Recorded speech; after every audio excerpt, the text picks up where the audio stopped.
Promicanje tolerancije i multikulturalnog dijaloga glavni su ciljevi projekta Ušće kultura.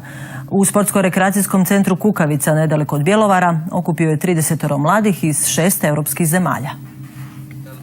Dobar dan, halo, merhaba. Ušće kultura ujedinilo ih je u multikulturalnosti, a stigli su iz Turske, Rumunjske, Italije, Poljske, Litve i Hrvatske.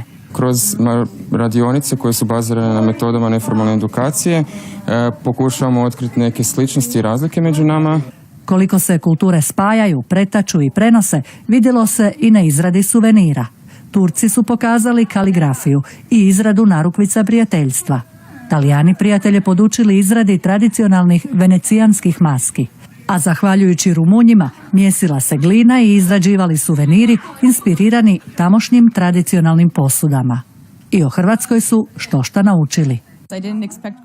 Nisam očekivala da će Hrvatska biti ovoliko lijepa i čula sam mnogo toga. Na primjer o izumu kravate ili da je Nikola Tesla odavde. Toliko važnih stvari koje nisam znala. Mnogim ovakvim europskim projektima Daruvarska udruga Impres pokreće i okuplja mlade ljude iz različitih krajeva svijeta. Mislim da je to pravi dokaz da mladi ljudi žele ostati u Hrvatskoj, stvarati različite projekte, a i već imamo najave stranaca koje žele ostati voditi dalje projekte upravo u Hrvatskoj. Jedna je od njih Sara, Belgijka afričkih korijena, koja se udomaćila u Daruvaru. Ljudi u Daruvaru su gostoljubivi, uvijek to kažem.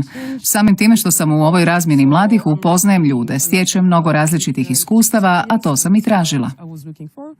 Priliku za novo usavršavanje znanja mladi iz mnogih zemalja u Daruvaru će dobiti i u kolovozu, na Međunarodnom tjednu mladih.